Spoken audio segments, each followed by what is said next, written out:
Good morning, everybody. Hi, everybody. Hello. Hello, folks. We'll be starting in just a minute. Chicago's going to give us the go-ahead. And I know this says 60 seconds. See? Told you. Told you it was 60 seconds. Be there in just a second. Now, what's the winning lotto numbers? A.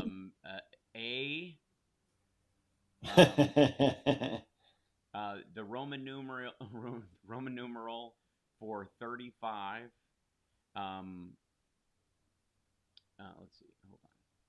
Pi to 800 digits. And I don't know why this audio wants to. I only know pi up to 799 digits. Damn it. Still plenty macho as far as I'm concerned intellectually. All right. 10 seconds. All right. Okay, here we go. And we'll bring this down. And sorry the audio's quiet a little bit today, guys. I'm trying to boost it, but it's being weird.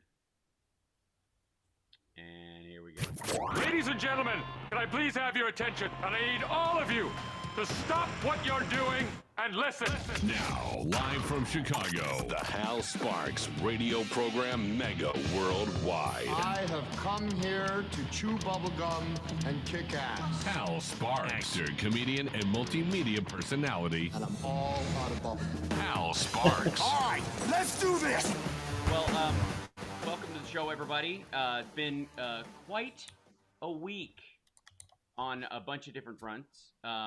We had an amazing jobs report this week, which freaked out the right. We had Trump only picking people who were sure things, patting himself on the back for those sure things, winning primaries amongst a field of chicken-hearted Republicans who can't push back against MAGA lunacy. So, of course, and even still, in the case of J.D. Vance, probably the most high-profile win for him this week, only getting 32% of the vote in a stacked field.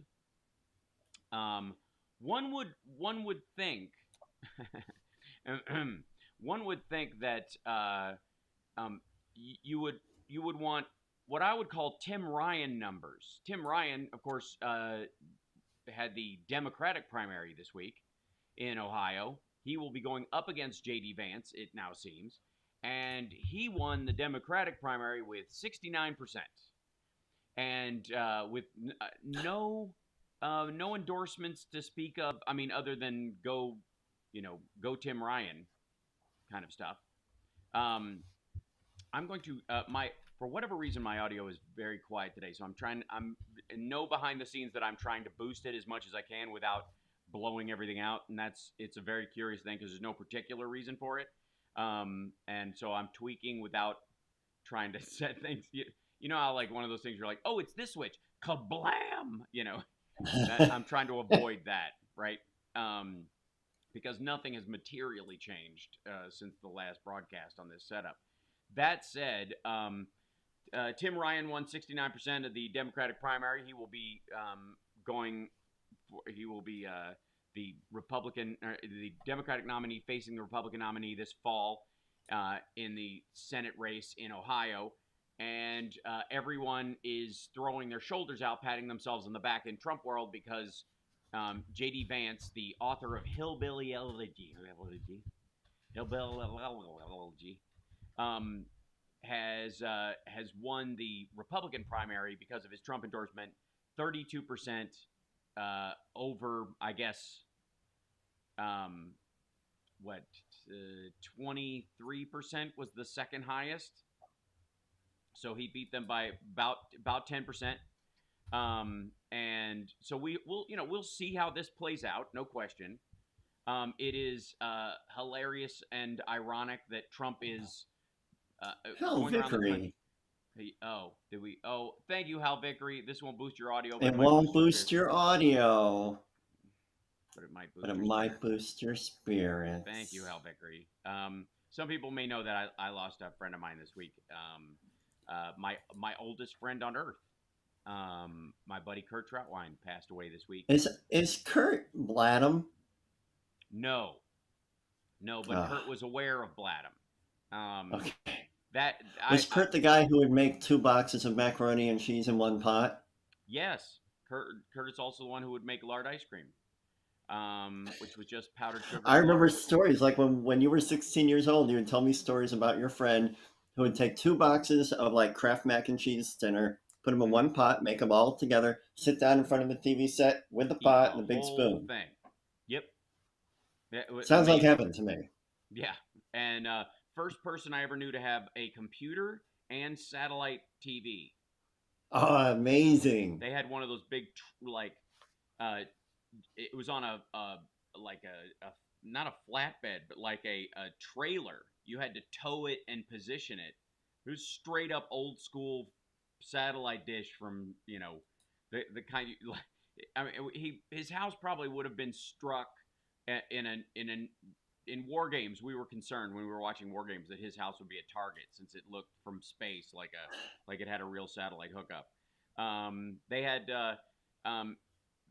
Ginger, the horse that he couldn't ride, but I could for whatever reason. I used to gather chicken eggs with him in the morning sometimes. One of my first jobs was working for his dad, baling hay for 50 cents an hour, and pressing tobacco. Some people may even have heard my old, tobacco worms joke, which was written about a job his mother gave me, picking tobacco worms off of the plants because I was short and skinny, and I could go into the plants and I would hand squish them and then throw the carcasses. I remember the Yeah. your comedy bit about those tobacco worms. That's right. I won the funniest teenager in Chicago contest, and that was one of the reasons I did.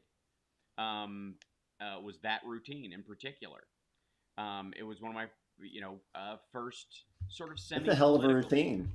It was, yeah, and it was one of my first sort of I wouldn't say political, but like activist jokes, because the baseline of the joke was that my job was to get the tobacco worms off the plants because they spread disease, and God forbid someone should get sick, and from tobacco, the bad. So it was not bad for a 16, 17-year-old.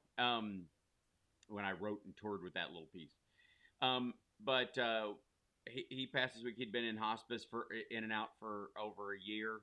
Had finally come out and kind of resigned himself, I believe, to just living at home, and passed away on Monday night, Tuesday morning. So yeah, I will be getting through the show today. So yeah.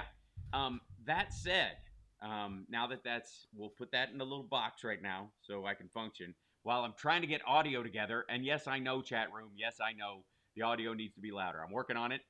Some of them want me to tell you to go into the settings of Windows, which will be a trick. On a Mac? Right. Uh-huh. I have them all like jammed up as loud as they can possibly be on this thing. The only thing I'm looking at is... That's a terrible noise. I heard that pip and pop. Yeah, somebody said that I'm hot, but I think they just meant my level. Yeah, I think so too. I brought you to... We're basically at the same for the most part in what I can see, so hopefully it'll be okay. It's just everything's tied. I'm not too high. I'm just high enough. Ask. I am just high enough. Yeah. And there's a lot of stories to cover today, both in the ongoing war in Ukraine, like I said, the job numbers, and of course the draft opinion that came out this week that was leaked this week of Justice Roberts' opinion that women are brood mares for the state, and Amy Coney Barrett's recent statement that came out, or was leaked or was heard this morning. It's hard to garner sometimes what these, where these things come from. That we just don't have enough babies in the country, and so women need to start. There aren't enough babies that people want for adoption. There's a lot of there's hunger for or adoption enough felons, and therefore women should be responsible for cranking those babies out as brood mares for the state. As maybe we should, maybe they look forward to a time in the future when women are chained up like the queen in Alien with a giant egg sac coming out of them. Mm-hmm. This they somehow those folks think Aliens, the sequel, is a Lifetime movie about pregnancy. And of course, the evil Sigourney Weaver comes in with her explosive abortion machine to try and. Nobody talks about all the alien ejaculate that no one's responsible for. That's right. Yes. No. Nobody. Whoever started this business with them. So that there is. I mean, this is going to be an ongoing thing, and it is becoming increasingly clear that this draft opinion is the opinion we are going to see in June. I, like a lot of people, I believe, don't think that the timing of this draft release versus the release itself will have any material difference between the impact to Democratic voters going forward. So had it, the fact that it came out now and people are seeing what's in it versus it coming out in June and people seeing what's in it, the effect on voters is going to be the same. So the idea that somehow it was a liberal SCOTUS or somebody who works for them releasing this is sort of weird, I find, as an argument, other than a CYA message from Republicans. Yeah. Because in reality, there's no reason to expect that Democratic voters aren't going to react to this the same way, no matter when, right? That just because it came out now versus June isn't going to materially affect how it's going to affect the midterms. So as a manipulation for the midterms, it's not going to help. It's not going to do anything. Whereas the right-wing side of things, there might have been a feeling either within the SCOTUS majority opinion that they might try to soften it and narrow it just to Mississippi. Just to, that the draft document might be too broad, might put some points on the board for the anti-abortion movement and the anti-choice movement, and then that in the next case, they could take the Mississippi ruling and then do it. And so they could piecemeal it but get it done. And by releasing this, there's an argument that was stopped. That a Republican activist would have more impetus to harden this and keep it from being narrowed down to just the Mississippi case. Either way, the fact that it was leaked is not the point, especially if this is indeed the reasoning behind this. If you're saying that it's to manipulate the voter, that's completely unnecessary when it comes to the Democratic voters. It is what's in it that is motivating them, not the timing of it.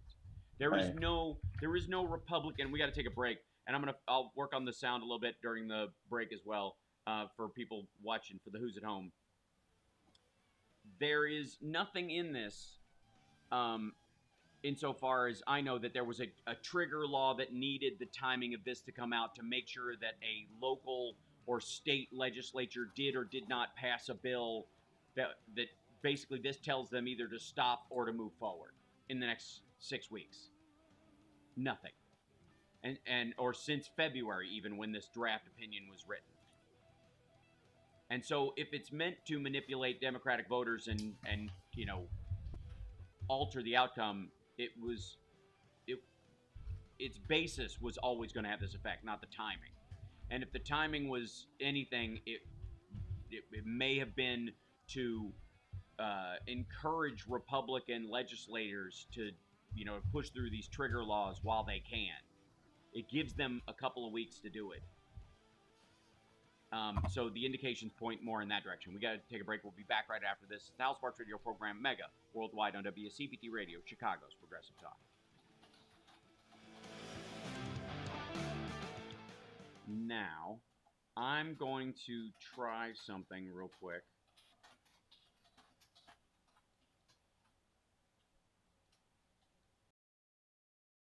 Check one, check two. Now, I should be way louder. You are way louder. Is it bad? Is it too No, loud? Is it it kind weird? of honed in. At first it was digitally, but then it was okay. Yeah, better now, though? Yeah, it sounds real good. The quality's all right?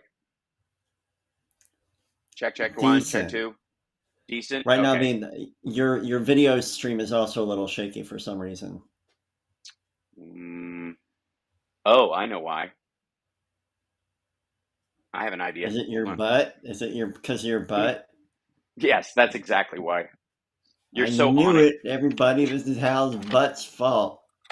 I blame my butt.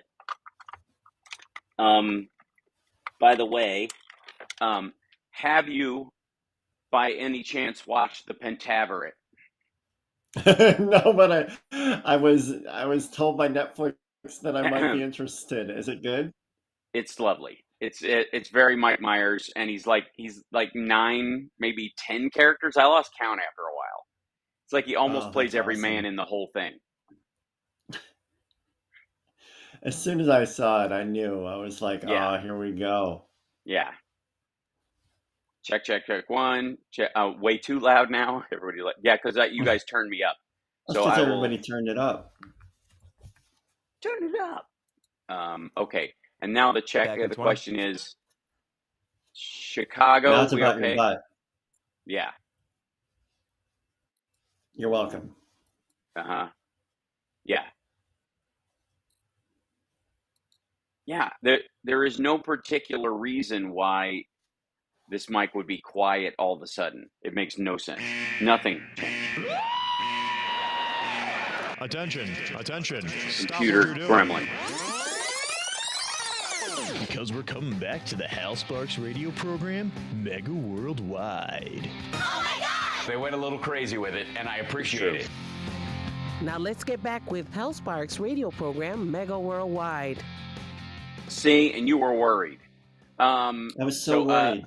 Hopefully I fixed some of the audio for the live stream. Apparently the sound Chicago-wise was pretty good, but the sound there was, wonky, so I switched over. Hopefully, yeah, everybody's saying it's better now. Good, I'm glad. Okay, we've settled that part of it. Now, there's the Amy Coney Barrett part is, I have to say, I don't know why, let's say, Dr. Jack Brown, who's, I've been on Stuttering John's podcast with, he's the body language expert, so breaking in a brief regarding abortion, Supreme Court Justices Amy Coney Barrett / Alito's draft says U.S., quote, needs, quote, a domestic supply of infants to meet the needs of parents seeking to adopt, that those who would otherwise abort must be made to carry to term, giving children up for adoption, which is, again, like, talk about overreach in law.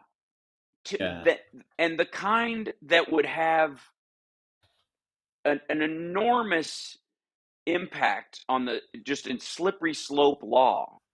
I brought this up a couple of times, and I don't know why it's lost on some of these folks that on the right, that if the government can force a woman to carry a fetus to term that she has no interest in carrying to term, there is no material difference in the obtrusiveness of making them carry around an RFID chip in their neck.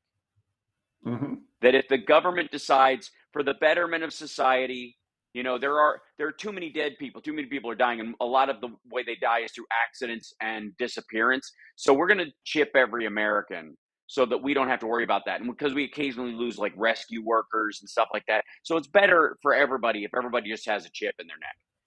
That kind of thing, which is, the kind of stuff you would hear on Alex Jones circa 1995 or David Icke mid 80s or, Coast to Coast in the late 70s or in the Whole Earth catalog in the 60s.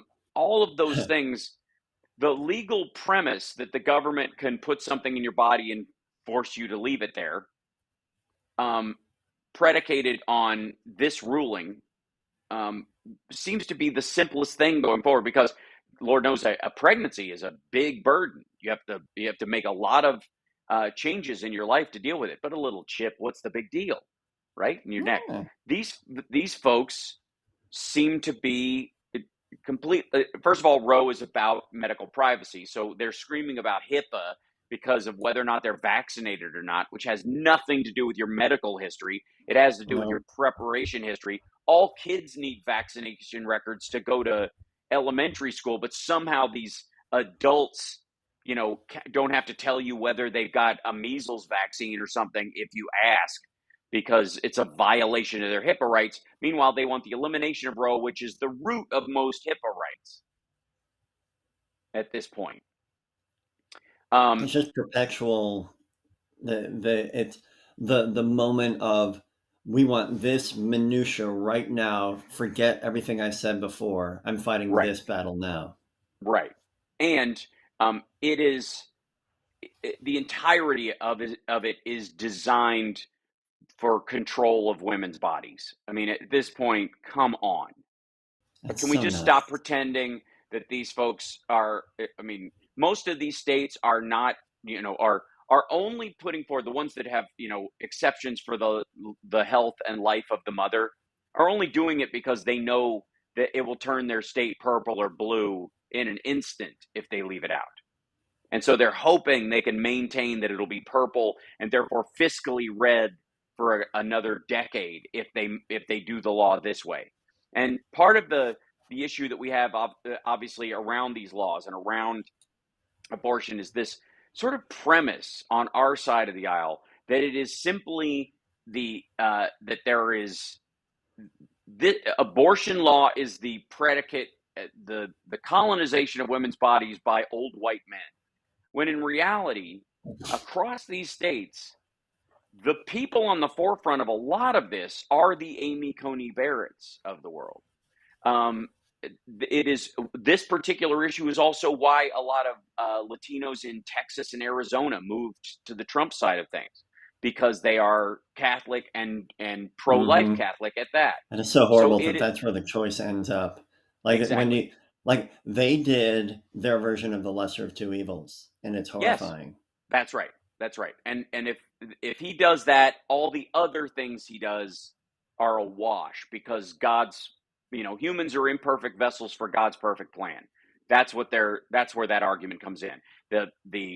And pro-life evangelicals specifically are behind this movement in that way.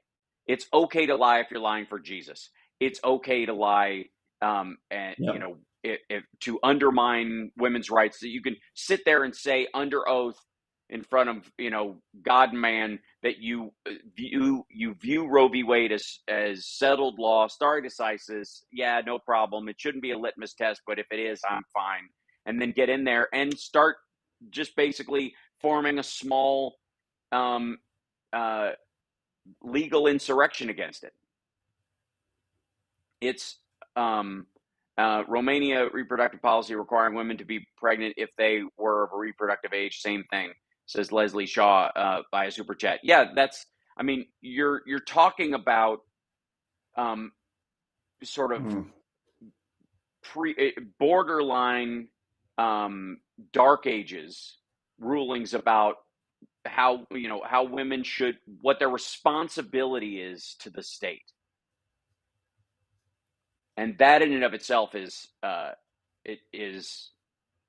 it's always frightening anyways when the government says, okay, this particular class of people, we have more control over their bodily autonomy than anybody else. That's always bad. We fought a war over it in this country, as a matter of fact. And once we hit the point of, women's suffrage and women getting the vote, there was sort of a belief system over time that that this would drift the law into a more equitable arena for women and their rights in particular. That, though, is based on the premise that that women, like men, like Latinos, like Black people, like any other group, Asians, LGBT, that they are a monolithic voting bloc, and they are not. And regionally, in the United States, Southern women and Northern women, split mathematically on this issue enough to keep this ball in the air since Roe v. Wade. Keep this possible. There's a huge discussion about the familial architecture behind it. The idea that men telling their wives to vote for years, and this kind of indoctrination about that's sort of in modern life relatively immaterial. What's really happening right now is that we're in a situation where if the filibuster is broken to codify Roe v. Wade, as some are suggesting, and the Republicans manage to take over the House and Senate, and because of their control over voting groups, manage to take the presidency through the very chicanery that they are accusing others of doing in 2024, women's rights will not only become an ideological tennis ball as they have been since Roe v. Wade, they will become a material tennis ball. They will turn on and off like a light switch every 2 to 4 years. And that in and of itself is the cruelty of this court. We'll be back right after this. It's the House Sparks radio program, Mega Worldwide on WCPT Radio, Chicago's Progressive Talk.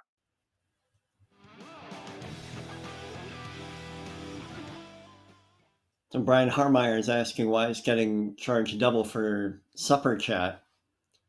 And I said, you know what you did. For supper chat? That's what it says. I'm not ready for supper chat. I haven't even had lunch. Yeah. I haven't had breakfast yet. Honey. It's true. Okay, let me bring up, there's a couple of stories that I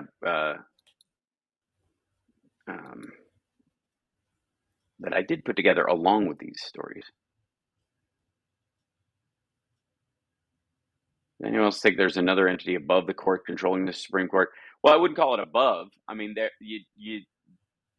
you leave with you dance with the one that brought you, is the idea, and so they were put there specifically for that. A birthday special from me to you. It's for continued laugh, starting in lint rolling. Thank you, Betsy, for the super chat. Is that lint rolling I don't know about?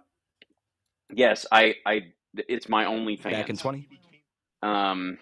It's my. Hunter Biden's laptop is here. Oh, good. It has to be somewhere. When it isn't. Love you anywhere. Back. Why don't they look in your chat? For the laptop? Yeah. I don't know. I know I'm only on one day a week. I get it. I'm going to have to jump on GarageBand and start sawing something together. This is the House Bar Show. Wow. And a guitar note, and then with progressive and all. Yeah, it's going to be good. Hey, Hal, did you mean something like this? This is the House Bar Show. Wow. And a guitar note, and then with progressive and all. Yeah, it's going to be good. The Hal Sparks radio program, Mega Worldwide. Yeah, it's going to be good. Johnny Million, do you know who Dinesh D'Souza is? You're aware. I do. Does he do a dance with his lint roller? No, not by any means. That's proprietary Hal Sparks stuff. I've trademarked it.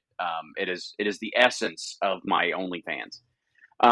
Just me. I remember being horrified when I saw one of his books on our shelf. I was like, "So, hun, what's with this?" And she said, "I'm reading it to know what the other side is thinking." All right, sure. And then a couple of days later, you woke up and she was choking you. She was pulling your soul out of your body like cat breath. So yes, Dinesh the pardoned, Dinesh the felon, Dinesh the campaign finance fraudster. Yeah, Dinesh, the pardoned felon. I forgot about that. Yeah. So he has a new movie that's come out about the 2020 election, and Donald Trump had a premiere of it at Mar-a-Lago. He's telling everybody to watch it because it's conclusive. It's just amazing. And one of the ways that he's the convincing point of this whole thing, it isn't that these are, that there was panda semen and all these printed ballots from China. It wasn't that the votes bounced off a satellite, went to Spain, and then came back after being recalculated in German. No. It's that there were these mules, these vote mules, these guys who would bring in stacks of ballots and drop them off.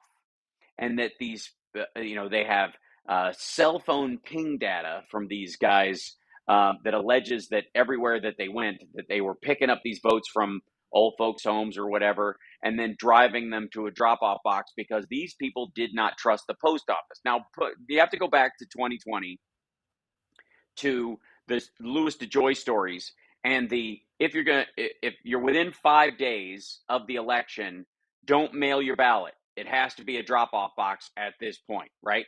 We all remember, because within a week, people weren't trusting it. More and more people were like, I'll use a drop-off box, but I'm not trusting the post office, because strategically the post office wasn't doing its job, or there were people, sorting machines being thrown out,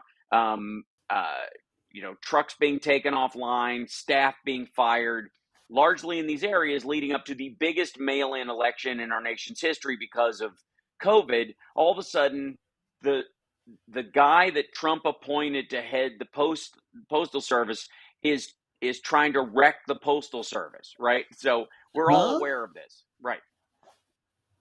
And but his argument is that this is illegal, and they were just dumping, these are fake votes. Okay, there's no evidence in the movie whatsoever that they are fake votes at all, and the idea that these guys dropping them off, that they are automatically Biden votes, is the part that I call into question, because Trump, like Putin and the Nazis in Ukraine, Putin magically knows where all the Nazis are, largely because a lot of them are white supremacist, sort of Russian peckerwoods that racists that they drop off in Ukraine and say, stay here and kill as many people as you want, and you can live here, but don't come back.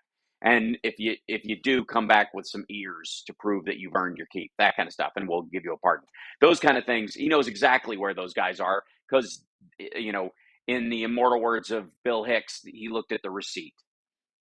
Well, the same thing, I am calling out this 2,000 Mules nonsense. I'm calling out this same stupid story for this particular reason. This is a. Let me see if I can bring this up on the chat while I read it online. But let's see. Yeah, I'm going to bring this up. There's this story in, there we go. Boop-a-doo-doo. Grab this over here. Yeah, there we go. I'm going to bring this up in the chat so that Johnny can see it as well. This is a story that's in Crooks and Liars, but the Philadelphia Inquirer is running this story as well. The title of the story from Crooks and Liars, crooksandliars.com, is Philadelphia Republican requested dozens of mail ballots sent to his P.O. box. A GOP operative seems to have duped voters into allowing him to improperly put his P.O. box address on their mail-in ballot applications. Apparently, okay, cool. Whatever they did in the 2020 election, they're going to try again, even though mail-in ballots are going to be way lower this time. They think it's going to be, it could be crucial in certain areas. So the Philadelphia Inquirer investigated the mystery of why more than 36 mail ballot applications from Philadelphia's 26th ward were requested to be sent to the same post office box registered to a Republican Political Action Committee. The ballots appear to be the effort of one man, Billy Lanzalotti, a 23-year-old GOP operative, South Philadelphia ward leader, and chairman of the Republican Registration Coalition. The pack he registered at the P.O. box earlier this year. Yeah, just a magic Republican Political Action Committee just appearing out of nowhere early this year, just in time to manipulate the primaries. Lanzalotti and the general, one would presume as well. Lanzalotti, who already runs a nearby ward, also wants to become the Republican leader for the 26th ward, aiming to, quote, help pump out the Republican voter turnout. Mm-hmm. I think pump up, but sure. Get out, pump out, pump up, whatever. Pump it up. This is very important, you get the pump. He began going door to door earlier this month and signing up residents to the 26 to vote by mail.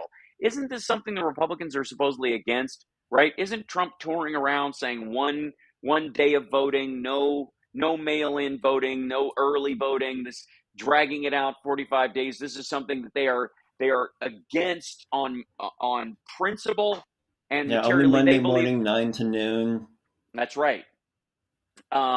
So he would hand them a form on which he or people he works with had already filled out the voter's name and his P.O. box as the destination, he said. Having the ballot sent there was a, quote, convenience to the voter. Yeah, man.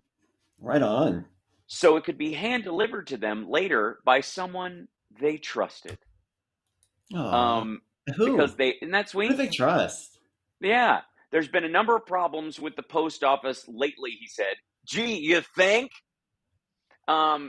Checks are being stolen out of the mail. They like it this way because I'm someone they trust. What? Yeah, somebody's going to, first of all, like against federal law, they're stealing checks out of mailboxes, but at the same time, they're going to take the ballots too. Like these are just indiscriminate mail thieves. They get all my junk mail. Many of the voters said they don't know who Lanzalotti is and had no idea he was submitting mail ballot applications in their names. The Inquirer interviewed 12 of the 39 voters, and the vast majority were, at best, confused about what they had signed and or where their ballot application would be sent. It's not clear yet whether Lanzalotti confused about what they had signed. Yeah, there you go. It's not clear yet whether Lanzalotti had broken any laws, the Inquirer says, but a lawyer who works with Republican campaigns told the paper that, quote, the whole zeitgeist smacks of unlawful conduct. Once again, the party that keeps attacking the mail-in voting is part of the party that keeps engaging in voter fraud or at least impropriety. This stuff is exactly what Dinesh D'Souza's movie accuses Democrats of doing. By the way, in no way proving who the votes that were dropped off in these things in the middle of the night or whatever when he's taking pictures, which again is people like night shift people leaving work, dropping stuff off when they leave. Like the timing, one of the reasons why you have drop-off boxes is for people who work night shifts, sleep during the day, do it before they go to work, do it after they go to, like, it's silly. Like, it's weird. Anyways, yes, Drywood Geek in our chat says, remember how every GOP accusation is an admission. That's exactly what this is. This guy How can they be so consistent with that? It's impressive.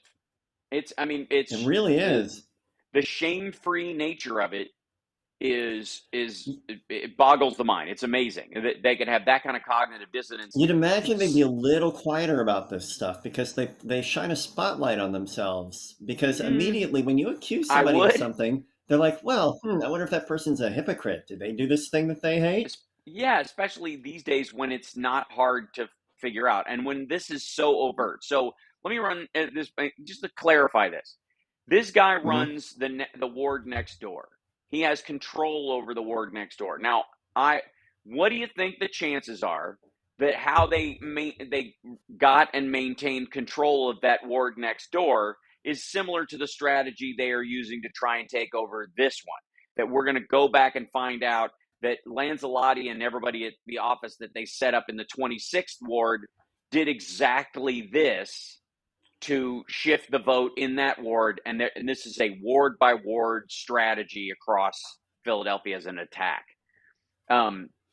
Meanwhile, this is exactly what Dinesh D'Souza is accusing Democrats of doing, with no evidence that the votes he's showing that are being dumped are A, illegitimate, or B, not for Donald Trump if they are illegitimate, which I would consistently say that the more evidence we find every time they do a recount, every time they do a canvass in these areas, including the places that are covered in Dinesh D'Souza's movie, which is 80% a round table with other right-wing thought people, Charlie Kirk, Dennis Prager, and that ilk, pretending to be dubious about the whole thing.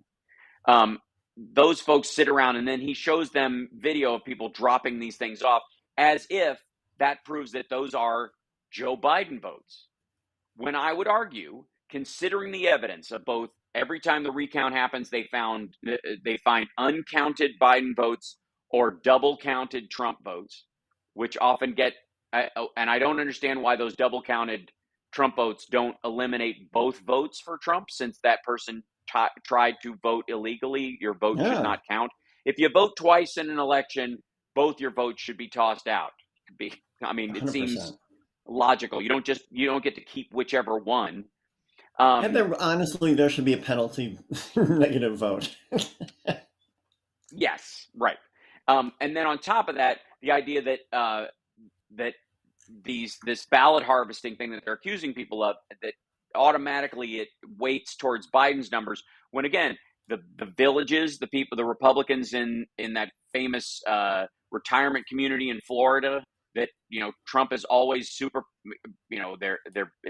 it's basically a Trump retirement community.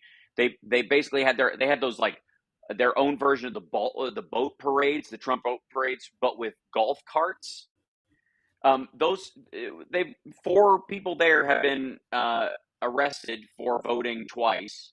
Mark Meadows voting at an address he does not live at a trailer at a neighbor's house in another district.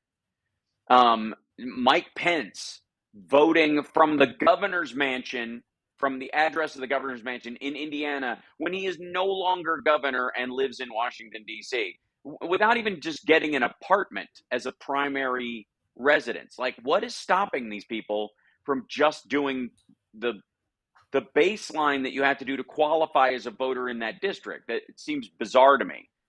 We got to take a break. We'll be back right after this. It's the House Sparks Radio program, Mega Worldwide on WCPT Radio, Chicago's Progressive Talk. And there is no evidence, none, that I have seen that disproves my belief, and based on the evidence that I have seen that does exist, that every fraudulent vote cast in the 2020 election, the minuscule number that were, the number that will not change the outcome, every single last one of them was for Donald Trump.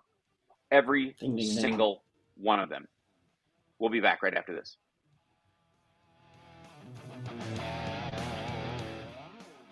Just, ugh.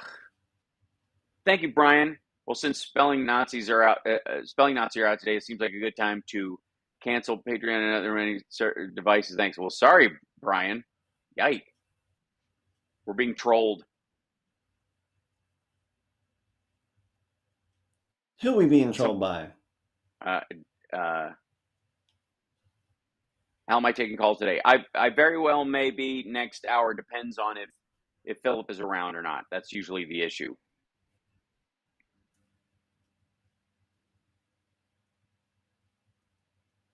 How about the RSBN raid yesterday? Oh my God, honey, that was so funny. Honey B47. So yesterday, John, I did the Trump rally, and he was an hour and 20 minutes late because it was rainy. And so I was, watching it. I was using RSBN's feed to watch it because nobody else carries it. And while I was in there, everybody in my chat room jumped into the RSBN chat room and started blowing up their chat with I think I saw some of that on Twitter. Oh my God. So funny. You like it? Then like it. Yes. Yeah. We do love trolls. We appreciate the trolls that are here today. But yes, we invaded RSBN. It was so much fun. That made it worth it. This week's shows, I have to admit, because of the current unpleasantness, has been a bit of a tooth pull for me personally. As best, I'm doing my best, but it's definitely work.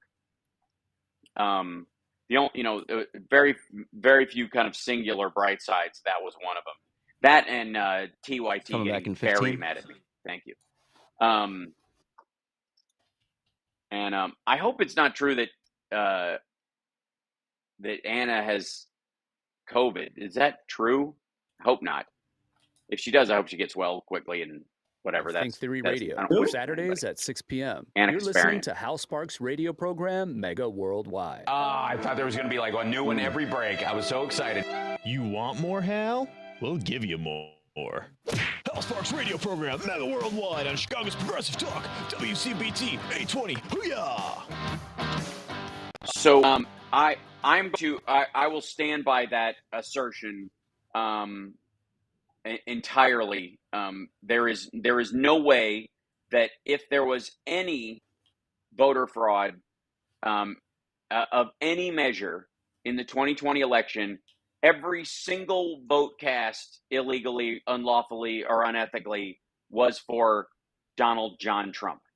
Period. End of story. Yep. And it is their job to prove me otherwise. Now, one of the other things they talk about is the January 6th story. Now, in the January 6th story, one of the things that keeps coming back via Tucker Carlson, via right-wing groups, and all this is the Ray Epps story. Do you know about the Ray Epps story? Ray Epps was supposedly a member of the Oath Keepers, who or the Proud Boys, or both, or whatever. I don't know if you join one, you can't join the other. I don't know what the rules are. In the process, there is video of him talking to one of the Proud Boys leaders right before, and this happens right before that Proud Boys leader attacks police officers. And the idea is that Ray Epps is an FBI informant, or a double agent, and that he's the guy who instructed this Proud Boys guy to attack. And that's what set off the whole thing, right? Was this has been the story. And they've been pushing this for quite some time. The idea that the FBI was behind this, that you have to understand, MAGA are order following simpletons. And Georgina says the raid of the RSBN feed by Sparklers was a lovely show of teamwork. I completely agree. So, yeah. So Ray Epps has been this guy that they've been building this. If you look at the right, one of the groups that they're attacking the most these days is the FBI. A lot of times it's a preemptive strike when it comes from people like Matt Gaetz or Donald Trump, because they know that the FBI is looking into their genuine crimes, and therefore if they can kind of undermine the standing of the FBI, if not in the eyes of the nation, at least in right-wing corners, that can protect them a lot and go, I'm being victimized. That they're coming after me because they're coming after you, that Trump story. And Matt Gaetz, they're coming after me because I love Donald Trump. That's the bank shot that they're using in this. But the essence is that the FBI is a completely corrupt organization now because they're looking into them. When they were looking into Hillary Clinton, they were the premier law enforcement organization in the world. And when they didn't find anything, clearly they're on the take. There's a lot of, these days, there's a lot of picking and choosing between people in terms of whether or not they like the FBI based on who they're investigating at the time, which is not exactly how law enforcement should work. Just saying. But there's a story in Daily Kos about this, but this has been bandied about for quite some time. And the FBI released some video and information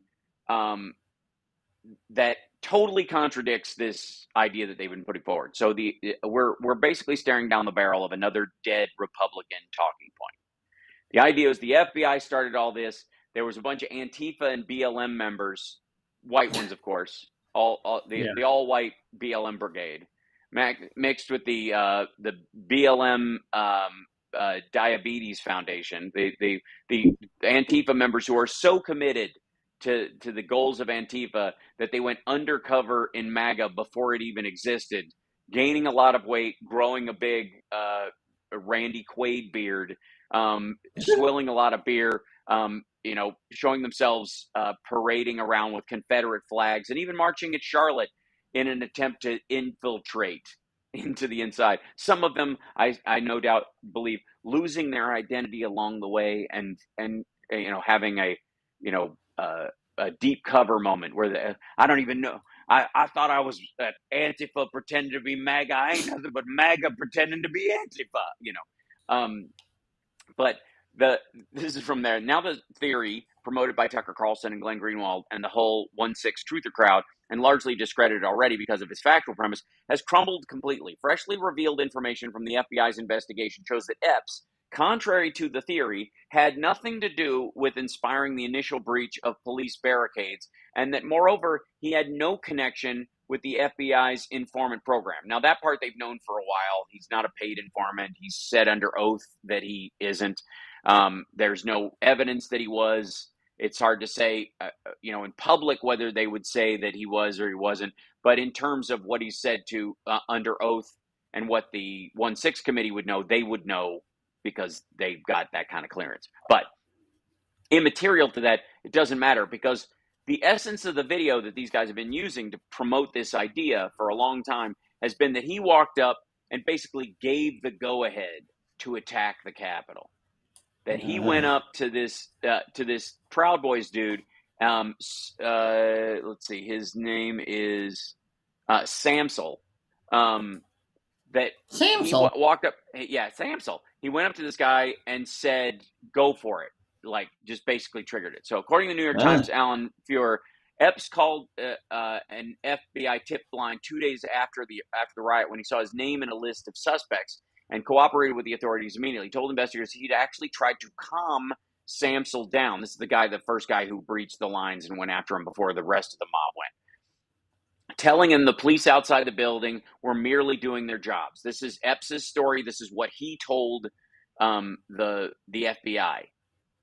So investigators went and spoke to Samsel, and he told them the exact same thing. He said a man he did not know.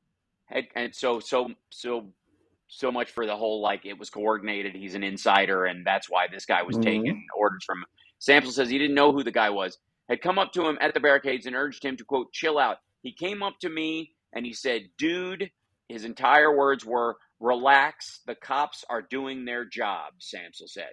The person who finally triggered him to attack the police lines, in fact, was National Proud Boys leader Joe Biggs, who had led the phalanx of men around the Capitol to that barricade. Samsel later told the FBI that Biggs encouraged him to go push on the barricades and challenge the police. And when he hesitated, Biggs flashed a gun and questioned his manhood, urging him again to attack the barricades, all of which Biggs' attorneys adamantly deny, which he would have to because really strong men do?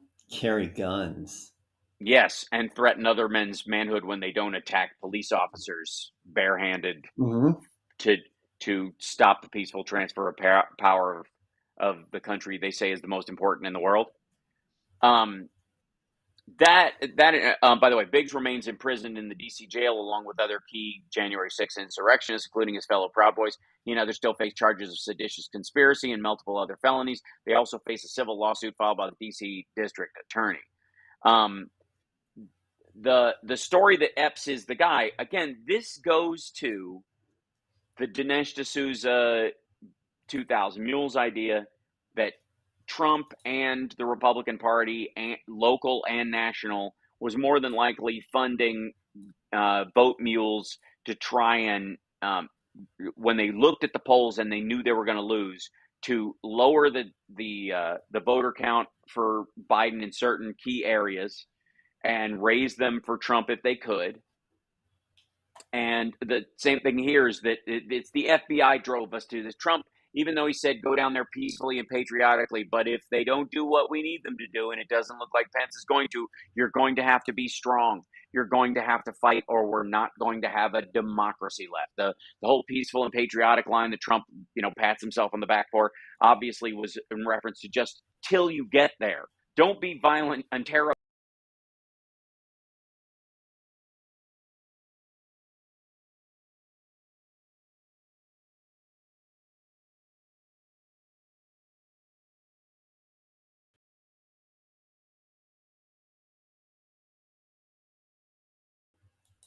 Out that even the people who are pleading guilty to these things are finding their way to admitting the truth, which was they were encouraged by Trump supporters to do this on behalf of Trump. We'll be back right after this.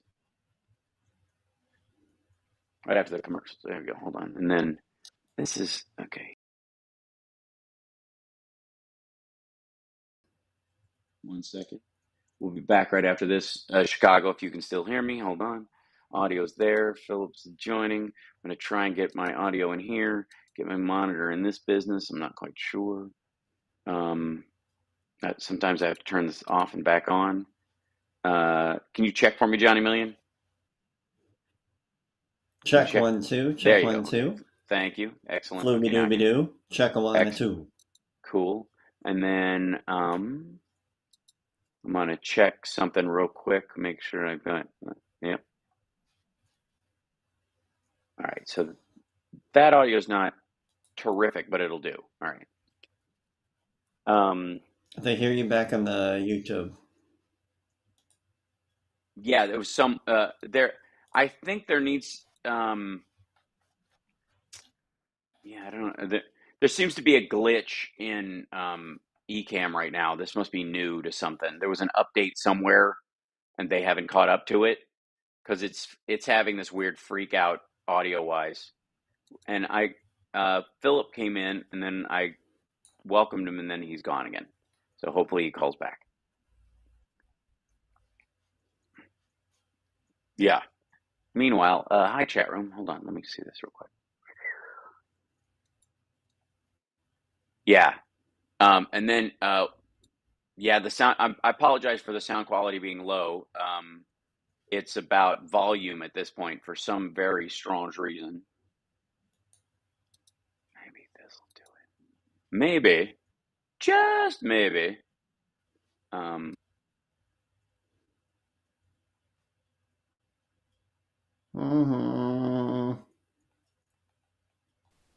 Check 1, and then see if this works. Is that better at all? Nope. It's going to be quiet. It's better quality, but quieter. Right. Yeah. I don't know what is the dealy bobber with that. It can't possibly be battery because maybe it is. Maybe it's battery life. Maybe that's what's happening. Hey, man, someone stole your battery. Hey, man.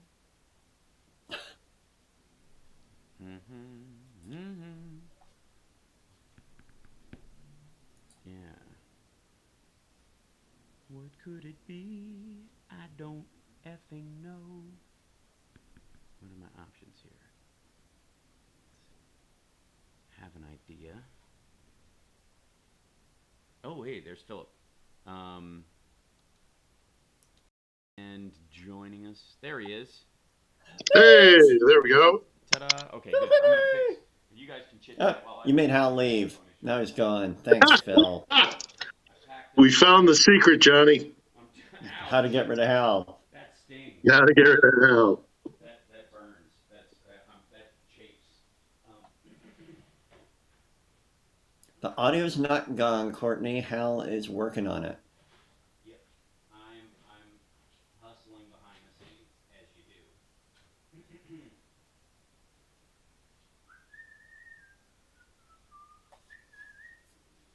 Let's see if this will work.